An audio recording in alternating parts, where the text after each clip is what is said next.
Welcome to Freedom Motivated with Christina Whiteley, the podcast that empowers you to live life on your terms. Are you uninspired, bored, and unhappy with where life has taken you, and yearning for a life filled with purpose and passion? Look no further. We are here to ignite that fire within, to awaken your true potential, and to guide you on a journey towards absolute freedom. Join us as we delve into the minds of incredible entrepreneurs and freedom leaders from very different backgrounds with incredible stories. Be inspired by their resilience and learn from their challenges they faced along the path to success. These are the brave individuals who fight every day to awaken people to the power of self-responsibility and who inspire them to create a life they are absolutely in love with. Each episode will explore the concept of conscious income creation, building a business or creating a career that aligns with your unique skill set, purpose, values, and belief system.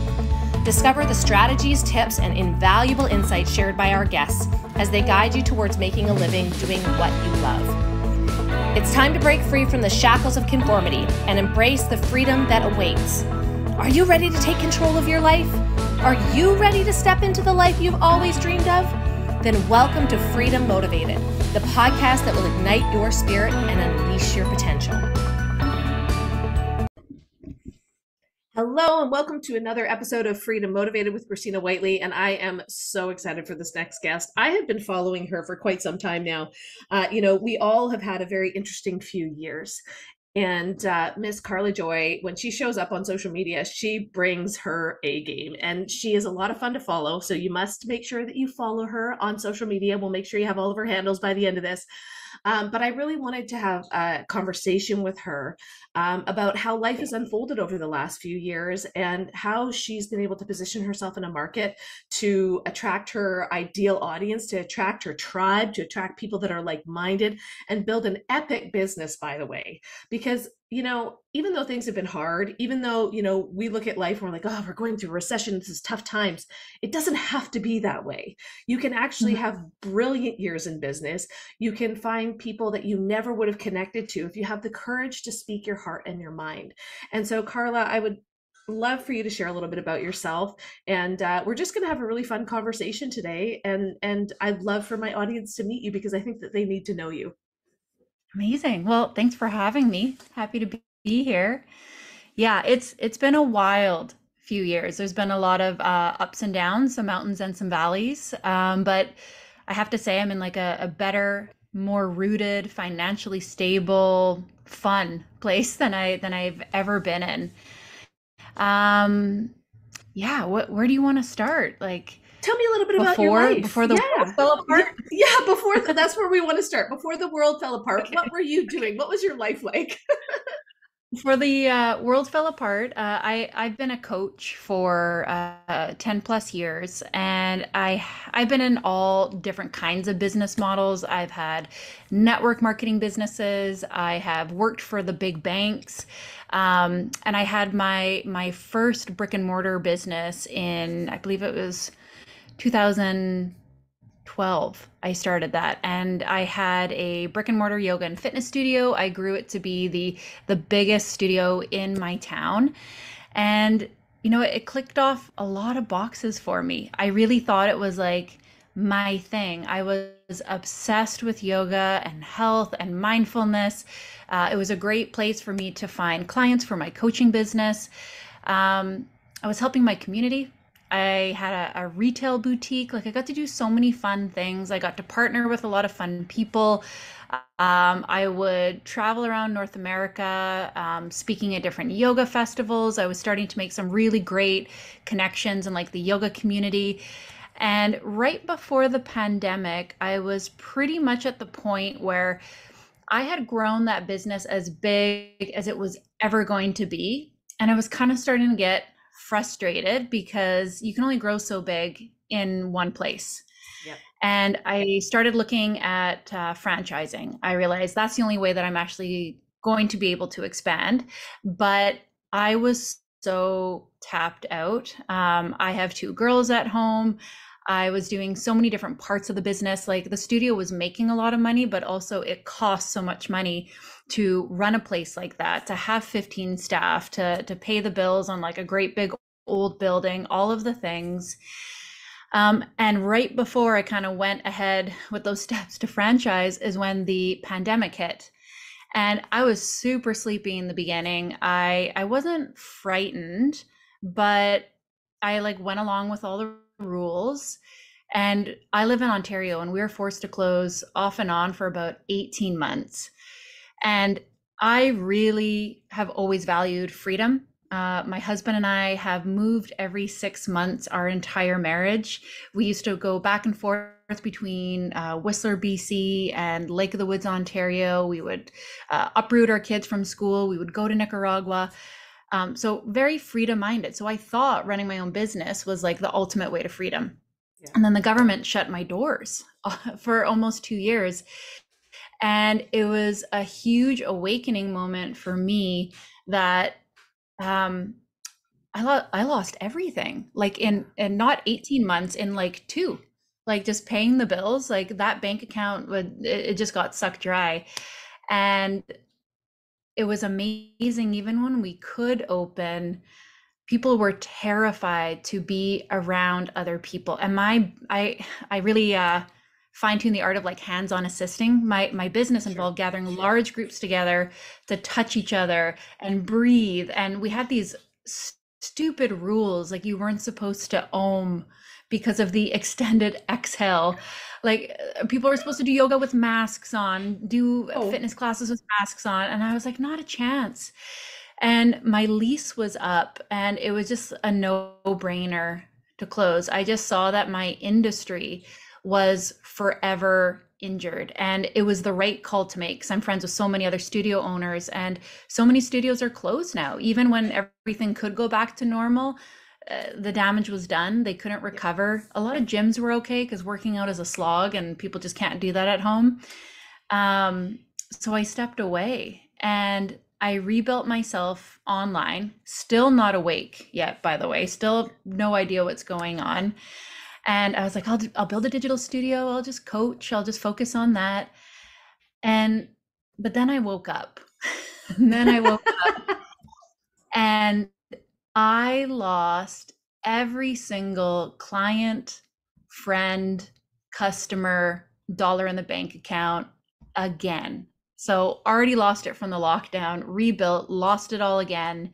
My very best friends in the world, like kicked me out of the group chat, started hanging out without me. And I'm almost 40. That's kind of a wild thing for almost 40-year-olds to do. I was all alone, like completely isolated. And I just kind of sat down at the bottom there and I was like, well, what now? And I ended up for a full year not working at all, just volunteering for these different resistance groups. I worked for a documentary team that was part of the Ottawa convoy. I helped assist the convoy in 3 different cities. I worked for different political organizations. I worked for an underground medical and pharmaceutical group that was getting people early antivirals. And I just helped during that time. And I did that for a solid year until the day came when the beatings happened in Ottawa. And my job with the documentary team was basically to disseminate all the, I hate this word, but like the misinformation, to see what the media was saying and then to look at the actual footage behind the scenes of what was actually happening and then tell the truth. And the day that the beatings came down, I just watched the screen, just tears pouring down my face, watching people holding hands and praying, getting beat down and pepper sprayed in the face. And that was like a come to Jesus moment for me. I was just like, it's happening. It's happening. It's here. Yeah. These things that I'm worried about are in motion. There's no point in resisting it not happening. It's happening. And when I say that, I don't mean don't care, like don't participate. That's not what I'm saying. I couldn't live in that space. I couldn't live on Telegram. I couldn't live on a screen. I couldn't just be trying to prevent something that was obviously happening. And that's when I built my new business, where I help people that are already awake thrive. And what's the most practical way to thrive right now? It's A, your mindset, but B, it's money. So I teach people how to do what I did, taking their businesses online so that they don't have to be a part of the 9-to-5 matrix. And most importantly, how do you stay positive? How do you believe that it's possible for yourself to be successful in 2024, knowing all the things that we know? Um, that's key, because I can teach you all the strategy in the world. If you don't believe that it's possible for you, if you don't actually have faith in the world, there's no strategy Yeah. that can save you. So that's what we focus on now. My community is called the Sovereign CEO. And for fun, I shit talk the government and make hilarious memes and do things to wake people up on the internet as often as possible. And the reason for that is twofold. One, I guess it's an outlet. It's an outlet for me, but I think it's a really smart way to wake people up. Humor, satire.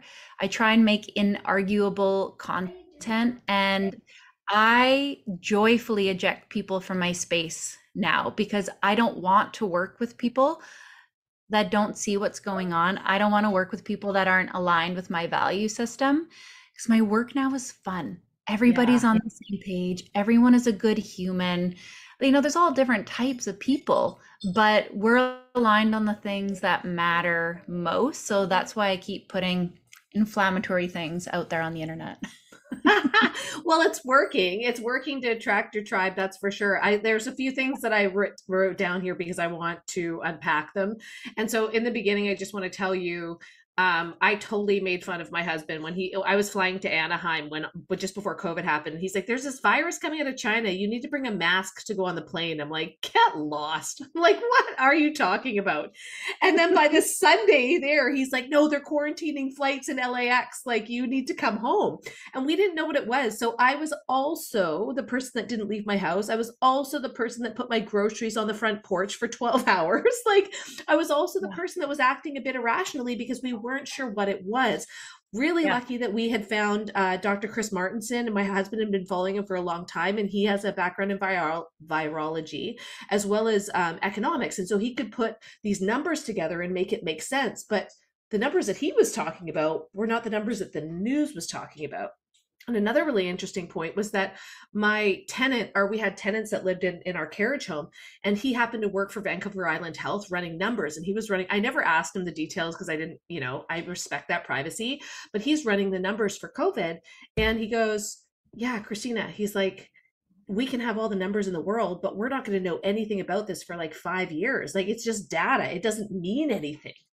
And that kind of hit me. And Hmm. I was like, so we're out there fear mongering on the news, but it actually doesn't mean anything. And so I want to reiterate a couple of things. Number one, you've been doing this, you've been coaching for 10 years. You've been super valuable to your community.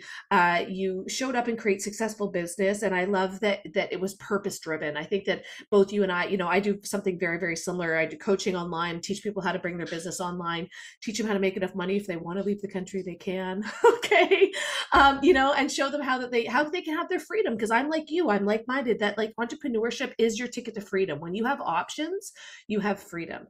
And it's been really hard to watch over the last couple of years Canada destroy the middle class and destroy entrepreneurs. But what I am grateful for is that demographic of people who ran their own business got to think for themselves over the last couple of years. They didn't have to comply to certain things, right? And they made different decisions, and it made them stand out.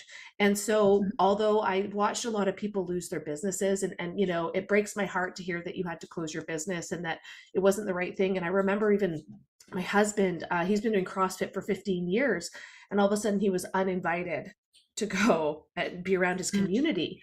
And when you take people's Yeah. communities away from them, when you take their people away from them, and I really do relate to you because we created a lot of uncomfortable feelings in our family and friends and their community when we left to move to Mexico, because we were a reminder that something's wrong, because we're not dumb people, right? And we've always put our health first, and we've always focused on those things. And I, like you, I ran my own business for 11 years. I had my own salon and on-site wedding business. Had that still been around when COVID hit, it would have absolutely destroyed my business. That would have been game over. It would have been done.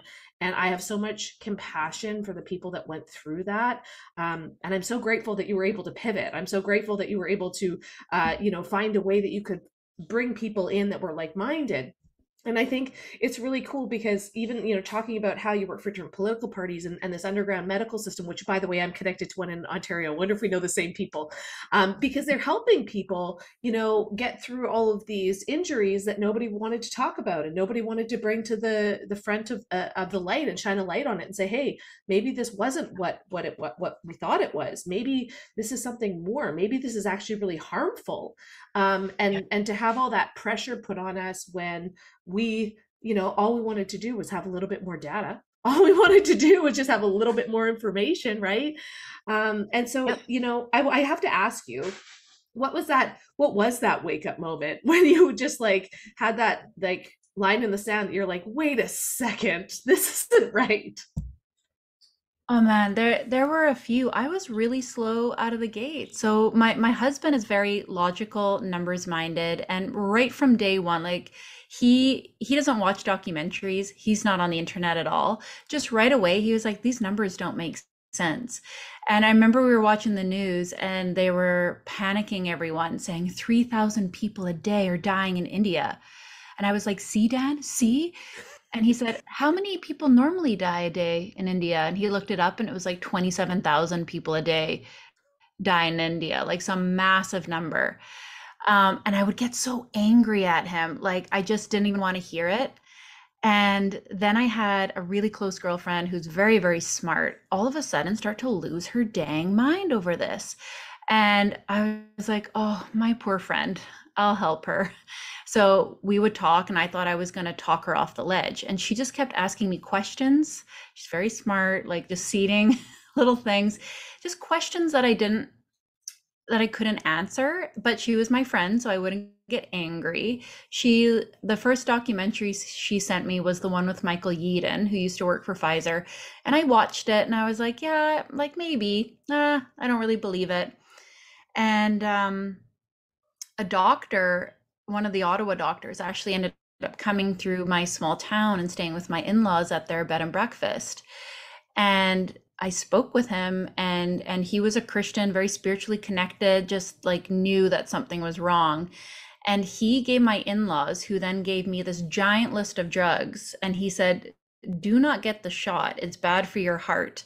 Take this. And he gave me a huge list. There was ivermectin, there was some antibiotics. It was like a certain amount of vitamin D. Make sure you don't take Advil, but you can have Tylenol. It was like a big protocol if you did get sick. And I thought, they're saying that this thing is so dangerous, but they're not giving anybody anything at home to take care of themselves if they actually get sick. Just stay at home, and then if you are dying, come to the hospital and we'll put you on a ventilator. But they didn't give anyone anything. Here's what you do if you get sick. But still, Carla was a little slow. Like that was starting to clue in. The thing that snapped me though was my 14-year-old came home from school saying that the health unit was there. They were there to give them shots and that they didn't need parental permission to do so. And my brain just like fried in that moment. I was like, pardon, I have signed 50 permission slips this year, from everything from can you go for a walk outside to can you eat a cupcake, yet you don't need a permission slip to get an injection at school. I spent the whole weekend then down every single rabbit hole possible. Like my lowest moment, I think I watched a 5-hour documentary about like the Freemasons. I did it all at once. I watched every single conspiracy possible. My husband's out hunting. He has no idea this is going on. He comes home from hunting and I'm like sobbing. I'm like, babe, sit down. I have something awful to tell you. And I let it all out, like everything that was happening. And he kind of looked at me like I was crazy because he knew it wasn't right and that it was stupid, but he didn't know all this other stuff, like the geopolitical shift, the Great Reset, all of these Yep. things I'm laying on him. He thought I was crazy. So I'm like, okay, this isn't going to work. I have to do what my friend did to me, slowly feed little bits of information. And at the lowest point in my life to date, I think, one day we're sitting outside in the hot tub and he goes, you're right about all of it. Like this is exactly what is happening, the wave of like fear and dread that came over me. And this is when the closest people in my life left me too, and I still have such a sting about it. This is the darkest moment of my life. When you wake up, it's the darkest moment of your life, and everybody left. And I just thought, I've been with you for births, deaths, marriage, and you're gonna leave me because I didn't get a vaccine? Yep. So even to this point, I'm nice to everyone, but I remember this because you can't trust people like that. And at that time, I thought they were going to haul us away to camps. They were building camps. Yep. The prime minister was saying, how long should we tolerate these people? Yep. There were courts taking away children from parents that weren't vaccinating them. That is a very logical thing for me to think about in that time. And that is like a big takeaway for me moving forward. Like, I will always be nice to people. I don't hold resentments, but I will never let people in my life that I cannot trust ever again. Those are the kind of people that would rat on you in 1940s. Oh my God, you're preaching to the choir, because we felt the same thing and it happened the same way, right? We were like, well, they're treating it in Africa with ivermectin and vitamin D, but now ivermectin is banned in Canada, and now doctors are getting fired over prescribing it to people to help them. And I was like, this doesn't make sense. Like, none of this makes sense. And then again, through the Emergency Act, we started looking into it. They can take your land, they can take your kids, they can forcefully vaccinate you, they can do all these things. They remove the age of consent for our kids at school. And I was like, we're not doing this. We are not doing this. And it's so interesting because exactly what you said, the same thing happened to us, but I felt like nobody else could see it.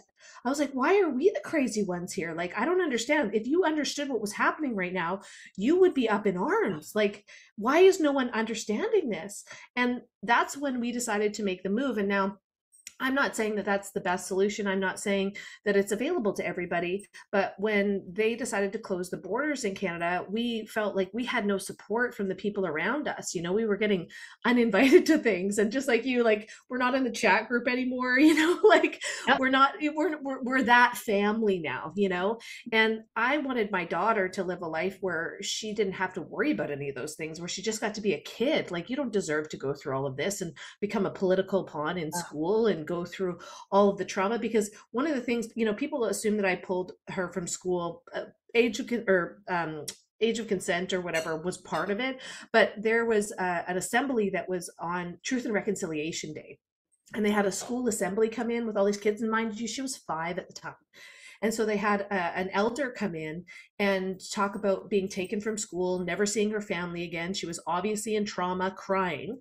I picked my like happy-go-lucky little kiddo up at school, and she was beside herself. She didn't want to play. She just wanted to go home. I got her in the back of the Jeep and I said, what happened today? Like, I was so upset because she was not herself. And she's like, Mom, did you know that kids get taken from schools and they never get to see their parents again?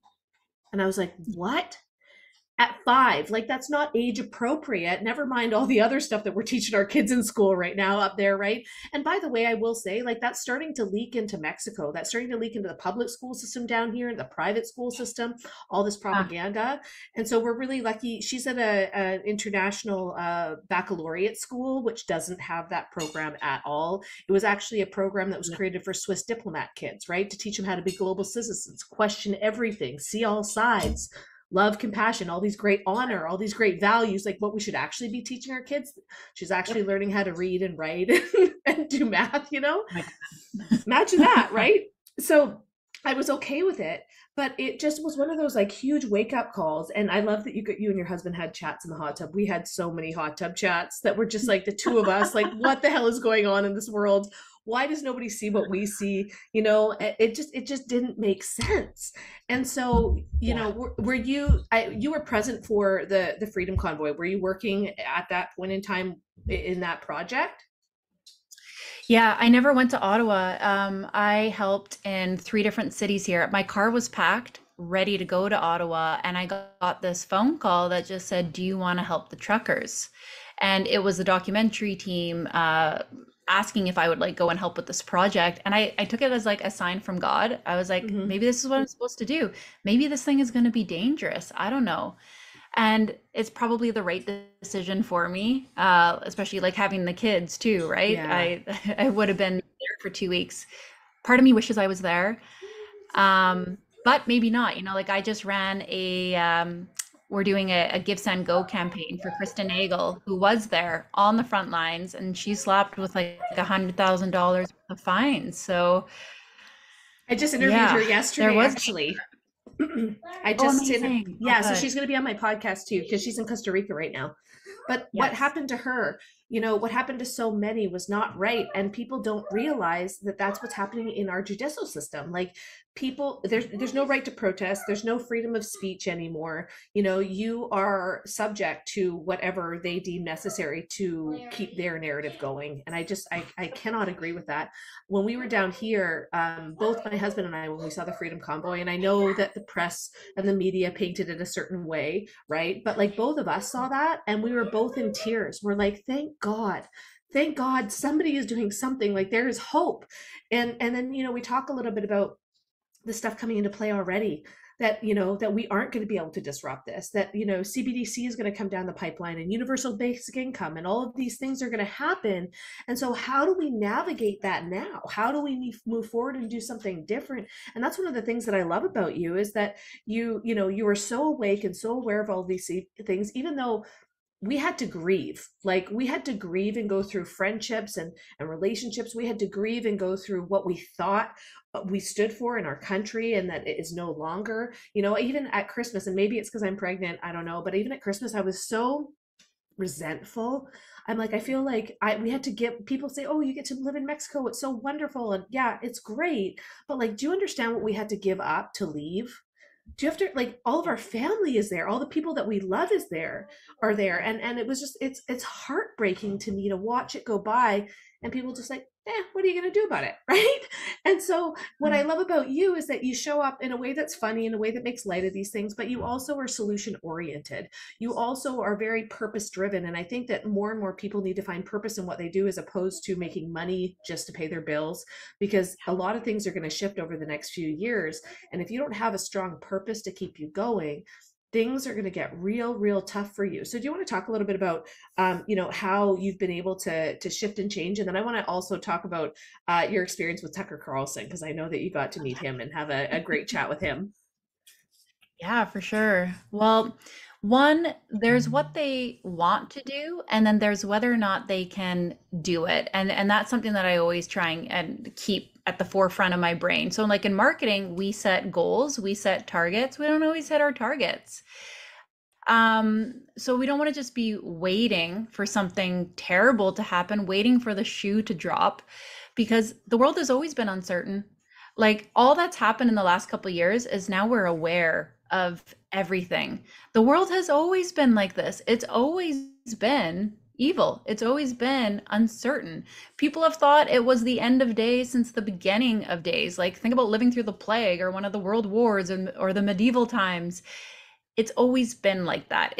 We just shattered the illusion that the world was like perfect. Yeah. So that's the place that I start in. Like it's always been good. It's always been evil. The stuff has always been happening. So we have to start with that mindset. You need so much self-trust right now. Like after my business burnt down the second time, I sat at the bottom and I had to make a choice before I felt ready, before it felt easy, before it felt certain. I had to decide that I was going to be okay no matter what, that I could be successful no matter what, that I was not a victim to my circumstance. Like this world glorifies victimhood, and I don't participate in it. It's not that social injustice doesn't happen, it does, but you can choose to be a victim or a victor. So I decided not to be a victim to everything that's going on. And I also chose to believe in the world, like to believe in people, to not say, I hate my country, to not say, like, I hate the world or everybody's screwed or everybody's a sleepy sheep. I stopped doing that. I had to get out of like the anger and then just start building. And the reason why I focus on money is it's the most practical way to create more freedom in your life. At first, when I started rallying people into my containers. It started almost off like preparedness. I brought all the things that I can do, mindfulness and physical practices and coaching, and then we brought in Bitcoin experts and gold and silver people and home health preparedness and gardening and all these things. But eventually it kind of got to the point like you should be prepared by now. If you're not prepared to whatever level that you can, sorry, disgusting bulldog noises in the back. Okay. Some people are in high-rise apartments. You can only do so much. Okay, well, do what you can up to that certain point. If there are hard decisions to make, like moving or starting a new business or leaving, go and make those. But like it's 2024. If you haven't done everything that you can at this point, like, are you really awake? And then everybody else, I'm like, I just want to work with the people that get this. They're like, no, full radical responsibility. Money is how I get myself to a better place. We need more good people with more money in their hands, and like create work that you actually enjoy. So this is your fresh start. So make work that actually brings you joy, work with people that are actually fun for you to work with, and make money at the same time. So it kind of breaks my heart, the amount of people that are like awake or in this freedom community that have this like belief that people with money are evil, and that you shouldn't talk about money or sales. Like, screw that. Like, I just did a podcast called You Are Programmed to Be Poor. Like, that's a great title. Yeah. We didn't learn about becoming an entrepreneur growing up. We didn't learn about investments. We didn't learn about gold and silver. We learned about becoming like a government slave. So we need to break out of that mindset if we're going to be okay right now. And for the next generation, for our kids, like we have to be role models for our kids. And that's, something that I talked to my mom and my dad about, and they're like, well, we knew all this was happening, but we didn't know what to do about it. And it's like, well, I can't pass that on to my child now, because now it's getting serious. So we have to do something. And I love that you talk about victim and victor. I always say, we left Canada because we didn't want to be a victim of our circumstance. We wanted to be victors of our lives and create the life that we wanted. And the truth be told, ever since I was a little girl, I wanted to travel the world with my family. I wanted to experience different cultures, especially like you, going to Nicaragua. I love Nicaragua, by the way. Going to different places and giving her different life experiences and saying there are different cultures, there are different ways of life. Like, that's how I want to teach about inclusion and diversity, is by living in it, right? And showing her what it's like, because she doesn't know the difference. And I think that a lot of the time we get caught up and think that all of these things are happening around us or happening to us, but they're happening in front of us, and we have the choice to make. How are we going to react? What are we going to do in the meantime, if we can't change, if we're not in government and not making policies, if we're not part of that? So what can we do? And I love that you talk about intuition and like following in your heart what is meant to be, because we all have that gift. We all have something inside of us that was meant to be outside, to serve, to help, to honor the people around us. And really, I believe that good will win over evil every time. Right? Like, I really believe that, true and true. We might have to go through some uncomfortable stuff. We might lose people along the way. Just like you said, it's so hard to trust now when you've seen a side of people that you're like, these people would turn me in. If like push came to shove, pretty sure these people would turn me in. And I don't know if this is like the best space to be in right now. But I can laugh about it now, but at the time, like, I had fear. And I was like, I don't want to live like this. I don't want to live in fear. I want to live free. Like you, my bottom line is freedom. Like, that is my love language. And that's what I'm going to choose to do time and time again, and choose that freedom. It was really interesting. So I want to kind of move through, because I know that you have had some viral videos and that you were contacted by Tucker Carlson's team. And so and my grandma's going to kill me, but I'm going to tell the story anyways. My grandma's 94. We have the best conversations. She is like half awake, and she like gets it, but doesn't want to, And so, and she's like, also doesn't want to be manipulated by the news. She knows that it's not real, but also, she'll say things like, well, Trumpism is already in Canada. And I'm like, Grandma, that's like an exact quote from the news. Like, you have to, like, you just have to stop.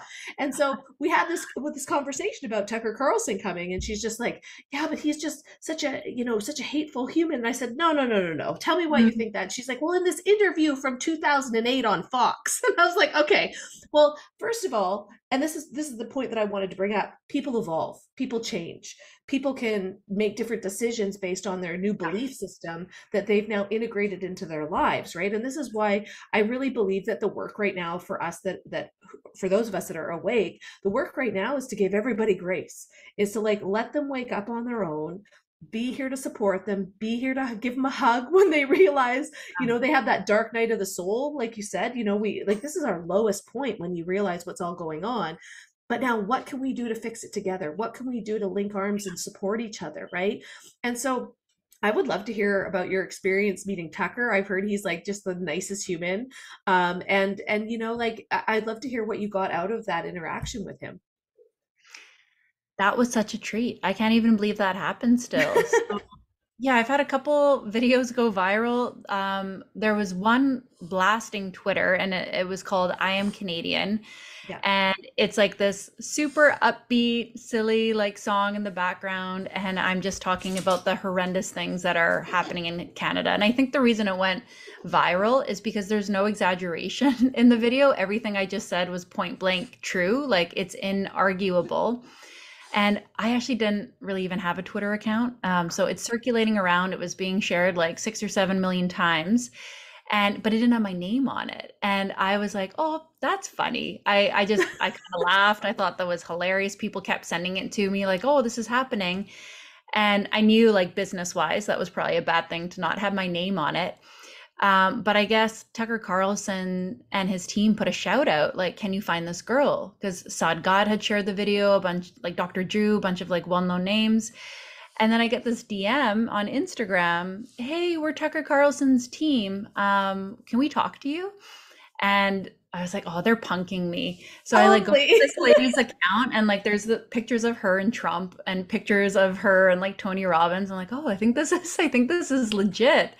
So I meet with them. They're lovely. They're so much fun. And they're like, well, Tucker Carlson wants to fly you to his event and make a piece of content with you. Do you think you would like that? Or would you be able to? I'm like, let me clear my calendar. Yeah. So they brought me out to the event, like paid for a hotel, VIP treatment, like sat me right up front, the whole bang, like shebang.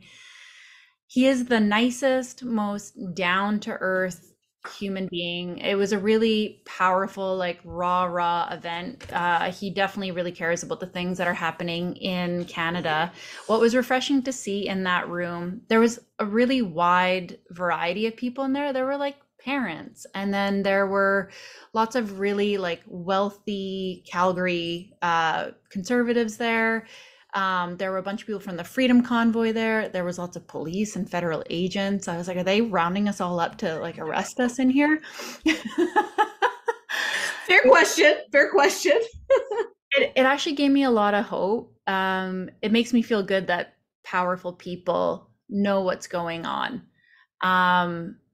And yeah, everything that he's saying was just common sense. And one thing that he addressed, I was really appreciative that he did. He talked about the war on Christians, about our 90 churches being burnt down. Meanwhile, you have uproar because someone got mispronounced, but you have mass shootings in Christian schools and Christian churches being burnt down, and not a word. And he said, this is the most peaceful group of people. I know not everyone's like a real Christian. There are definitely bad people that are Christians, but the people that really are, it says in their doctrine, love your neighbor, forgive everyone, give up your life for like the Lord and other people. He's like, this is the most peaceful group of people ever. And there's a war on that. And I believe that all of this is it's not just a geopolitical battle, it is a spiritual battle. So I was really happy that he touched on that. And what did I get from that? It was, I think we're winning. I Good. The propaganda machine is strong. And all it takes is a trip to the comment section.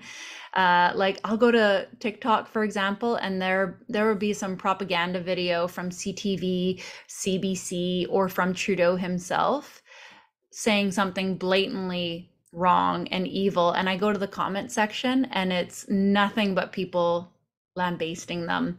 So the propaganda machine is strong, and there for sure are some wildly unhinged people on the left. But the reason that I don't think we have to worry is everything that we are rooting for, and I hate there to be sides, I'm saying them I in know. quotations. I We'll say know. the side of reason. It's based in fact. It's based in truth. So it's truth and fact against a wild ideology and harmful practices that don't have two legs to stand on. That's why I can go up and be calm and rooted and ask people common sense questions, and people that are not rooted in reality scream and yell and lose their mind because they don't actually have fact and logic or evidence to back up their side. And for that reason alone, like, we're going to win. What might happen is things are going to get worse. I do think that. I think there might need to be a little more, there might need to be more pain. But ultimately, none of these things will work. What we're doing to our kids, it doesn't work. They're depressed, they're anxious, they're mutilating their bodies. What's happening to the economy? It doesn't work. What's happening to our food supply, our energy supply? It doesn't work. The shots are hurting people. All of, like, it doesn't work. It's failing.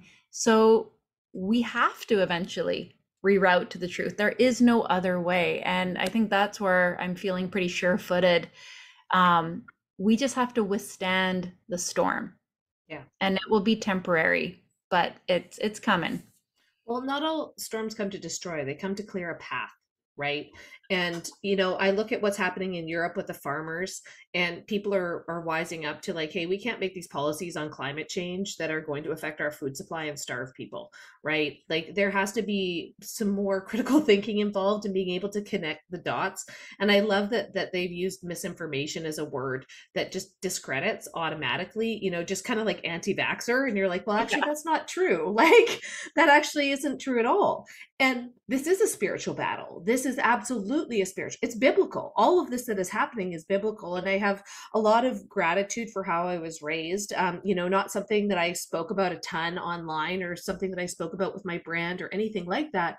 But for such a time as this, that's why those values are there. You know, as you talked about this war on Christians, it's a war on our families. It's a war on our kids. It's trying to destroy culture. And that's one of the things that we love about Mexico. Strongly rooted in Catholicism, strongly rooted in family. They are hardworking young people, right? The demographic is different than Canada and the US, right? In Canada and the US, a lot of the population demographic is a lot older, like the boomer generation, right? And I look at, like, financially how that's going to affect the economies because there's not enough people that are having children, right? People don't realize if you only have one kid or don't have any kids that you are on the verge of collapsing a civilization. But when you look at the big picture in North America, I look at Mexico and, like, they're having kids, they work really hard. There's a lot of opportunity here. I think that we joke that it's a food truck to North America. And as things, you know, get a little bit more interesting with China, that a lot of the jobs in manufacturing are going to come here. There's a lot of really positive things that are going to come out of this to make us more self-sustaining.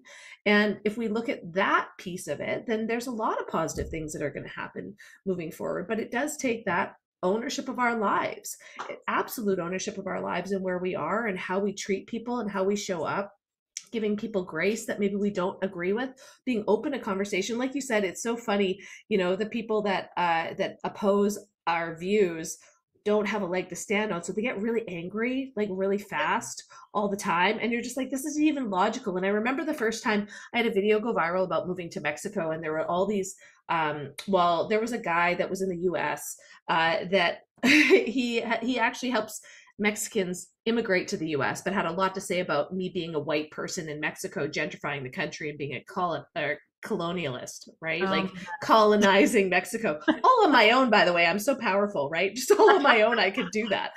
And, you know, and all this hate message, right, came in. And it took me probably 6 weeks to work through that, to be like, am I making a mistake here? Am I putting my family at risk? Am I, you know, is this not a safe place for us, which was none of that we were experiencing in our community. By the way, like everybody has been kind and welcoming and inclusive, and we have an incredible expat community down here too, like-minded thinkers, obviously, and more are coming. But it was just this moment of time that I had to do this like reality check for myself and say, is this the right thing for our family? Is this the right thing for me to be speaking out about? And I think that you probably went through that in Canada. And although I went through it in a different way down here, we all have this emotional intelligence that we have to develop so that we don't get triggered, because we all have past trauma, right? Like you were in the yoga space, helping people in a very deep way heal, right?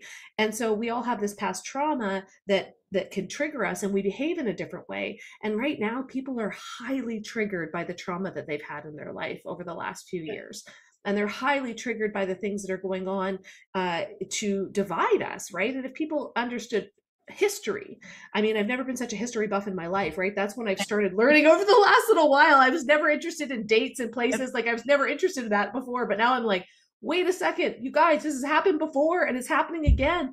And so as frustrating as it is to see this big propaganda machine that is using social media, that's using media against us, I also think that technology is a massive blessing, because it's allowing us to connect with like-minded people. It's allowing us to connect globally and understand social economic policies and understand the Great Reset and what they're trying to bring through, because I don't believe that this small group of people are going to be able to overhaul the planet and change everything to suit their agenda. I really just don't believe that that's going to be the outcome, because so many of us are waking up, so many of us are supporting one another and creating an environment where we all get to go forth with our gifts in this world and serve people at a higher level. And I think that, when you look at the big picture and you look at people coming together in Canada, even just to see Tucker Carlson, right?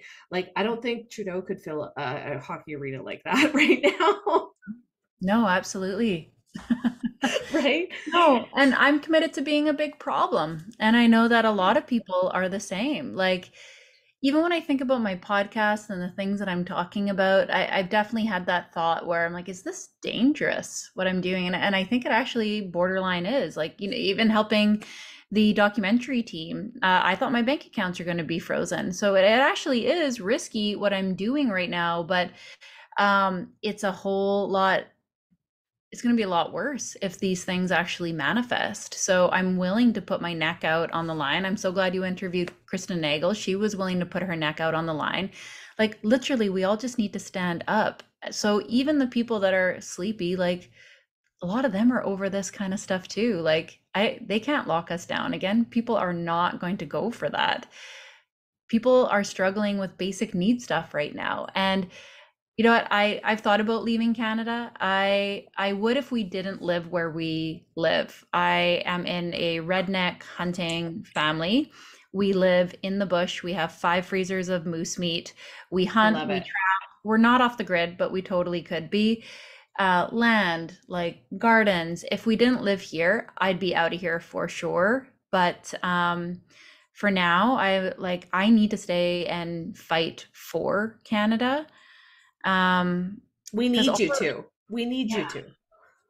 And that was Tucker's message, actually. He's like, Vivek wanted to build a wall between the US and Canada. He's like, I think he's right. We need to keep the good Canadians in there, because everybody's just like leaving to escape to the United States. And he's like, we need you guys to actually stay and fight. I think that's actually the reason why he brought me out. He wants more loud people here that aren't afraid, that are willing to do it, because it literally just takes all of us doing it at the same time for this thing to stop. We just say, no, we're not playing this. We're going to laugh in your face. We're not scared. And that Kristen Nagel's campaign, that's what it's about. Yes, it's there to support Kristen Nagel, but our goal for that campaign is to raise $1 million so that we can support other people too. Because what's happening to her is they're trying to make an example out of her. Yeah. Her latest $30,000 in fines happened after the Emergencies Act was deemed illegal. So they're just making an example out of her. So what we're doing with that campaign is saying, no, you're not. We're going to show you that she's not going to face a single consequence. And we're going to band together so that you can't ever terrorize someone for speaking the truth ever again. If we let something like that happen, people will be forever afraid to speak up. So that's the goal of that campaign. No one ever be afraid to speak up ever again, because we got you if we all link arms right now. That is so important. And it's so interesting because I've been trying to tell people, I've been working online for the last 8 years, and I've been trying to tell people that slowly there's been an infringement on our free speech, right? That we're allowed to say certain things, we're not allowed to say other things, we're going to have accounts deleted, all that kind of stuff. Cancel culture is really what it comes down to. Yep. And I really do understand why, you said, am I doing something that's dangerous? Because we just didn't know at the time. And like I said, I was not in a mental health space in 2021 after having two miscarriages, not being able to have medical attention. I had postpartum on top of postpartum. And when they announced closing the borders, my husband looked at me and he knew more so than I did. Like he said, let's go to Mexico for 3 to 6 months. He did it to save me. Mm, There's no other reason that he did that. We also had the freedom to be able to do that. But there were definitely times that we were like, should we have stayed to fight for this? Should we have stayed? Like, there's this guilt that we have of like, should we be around the Carlas? Should we be around the Kristen? Should we be around the Kayla Betts of the world and like fighting for our country? And so, we just have a different take on and are teaching people a different way to do that, and a different way to be loud, and a different way to stand up for those things. And you have to sit in the choices that you make. And everyone thinks, okay, well, it's easy to move to Mexico. Well, there's also challenges living here. There's also challenges of building home here. There's also different things that we had to sacrifice to be here. But the danger is losing our voice. The danger is not speaking up about all these things. We actually had 10 acres on the island, and had the same thing, garden. My husband hunts, all those, we had our storage room full of all our supplies and everything. And we walked away from all of that. And to this day, I can't say if we would have been better off to stay or not. You just make different choices. And what I learned in this process over the last couple of years is that we needed some separation, number one, to be able to put ourselves first and not always do, this group think, this mentality of like what's best yep. for our family, right? And we saw how that kind of played out. But the other piece of it is that you don't have to have this big grandiose idea for your life. Like, you can have a vision and something that you're working hard towards, and that will evolve as you grow. But really, it's just about what's the next right step for you right now. What's That's the right. next right step for your family? What's the next right step for your business? What's the next thing that's going to propel you forward? And if you can look at life in chunks of time or in chapters, then it changes the way that you operate, and you end up making more moves. You end up taking action a lot faster, because so many people are paralyzed by like, what if it's the wrong thing? What if I do something that's wrong that I can't take back? Well, a lot of successful people do everything wrong to get to where they want to go, right? They fail Yeah. forward. And that's the thing that we're not taught in school. You talked about not being taught about money or wealth creation or business. We're taught to step in line. Here's what's right and here's what's wrong. Here's what you can say, here's what you can't say. Yep. And that's not how I wanted to raise my kids, and probably not how you wanted to raise your kids either. Well, that's why mindset is the number one thing that you have to work on. Like I've lost two businesses in 2 years. I know I can do it again. I can do it again. I can do it Mhm. again. We have this property built up. I know that if this burns to the ground, I'm going to be fine. I Yeah. know if we have to uproot and move to Costa Rica, I'm going to be fine because I trust myself. I know what to do. I have these skills. And that's what people don't quite understand, that there is no perfect way. No one has a crystal ball. You want to have multiple solutions right now, but ultimately you do need to trust yourself, because you might have to pivot on a dime. So we have multiple solutions right now. We know that we can change if we have to. That's not something that people are thinking about. They're almost getting a little too comfortable with like their cold storage or what whatever the thing is that they Sure. have. No one has a crystal ball. I also don't want to live like a prepper. Like, I have prep No. and then I moved on, and then I moved on, because Yeah. I don't want to live in that space. What if nothing happens? What if nothing happens? And you spent this time living on Telegram, fearful, sharing content on Instagram, and you like wait, like it's already been 4 years. There's a lot of people that have just absolutely wasted 4 years, and I get it. It's like very distracting, very alluring. It's going to pull you in. But what if this goes on for like another 5 years, 10 years? Yeah. There's Yeah. going to be a lot of people just like stuck there doing absolutely Nothing. So I kind of keep this mindset where I'm like prepping for the worst, but planning for the best. Always. Like, I'm going to be fine no matter what. Also, we're not all meant to do the same thing. And actually, no one will pressure you more than a lot of members in the freedom community. Well, you have to do this, and this is what you should do, and you shouldn't have put mandates in your business, and all kinds of like finger pointing. No, no. Some of us are meant to be squawk boxes on the internet. Some of us are meant to quietly dismantle things behind the scenes. Some of us had to like keep our businesses open. Like, it's not up to us to point fingers at other people and tell them what to do. We all have different gifts. That's kind of the point. And, there's people that they want to know, how do I leave Canada and how do I move to Mexico? Like, no one is meant to do the same thing. We are not a monolith. Yeah, we all get the opportunity for now to think for ourselves and be able to create the life that we want. And it's the daily decisions that we have every single day that helps that evolve into what we truly are living, right? And one of the things that I constantly remind my clients of is to become something that no one can take from you, right? That's what you're talking about right now, is when you build your confidence, when you build your mindset, anything bad can happen, you can make it through, right? If your business burns to the ground, you can start another.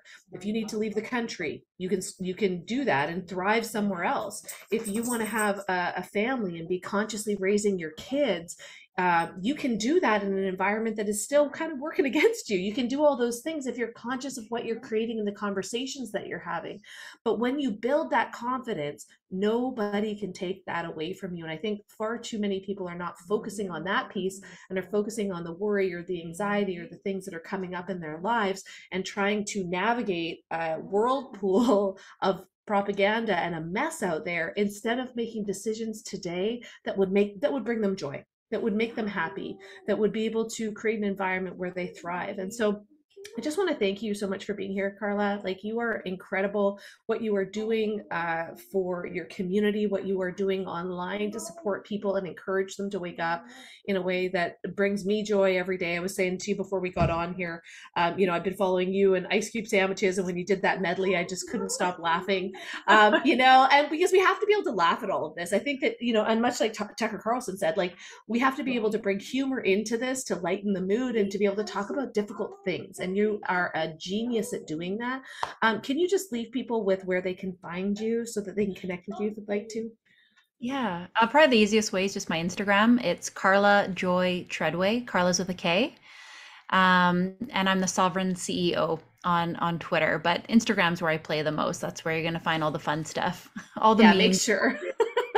Make sure you check that out and make sure that you follow her, because she is a joy to have pop up in my news feed. It just like makes my whole day. So thank you so much for being here, having this conversation with me, and sharing your heart and what you're doing to make an impact and how you're helping people. I really appreciate you, and I hope you continue to do it. And I hope we have other conversations like this.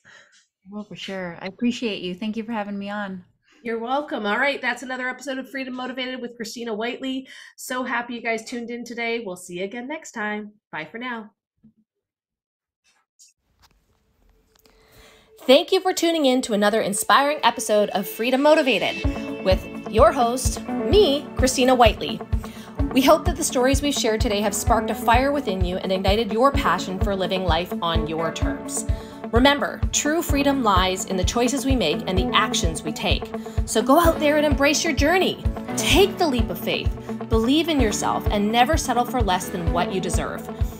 If you've enjoyed this episode, be sure to subscribe to the Freedom Motivated podcast and never miss out on our upcoming interviews with more incredible entrepreneurs and freedom leaders.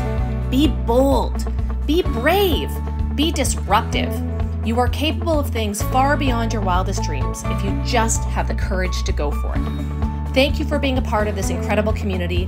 Until next time, may you always be driven by the desire for freedom and motivated to make your dreams a reality.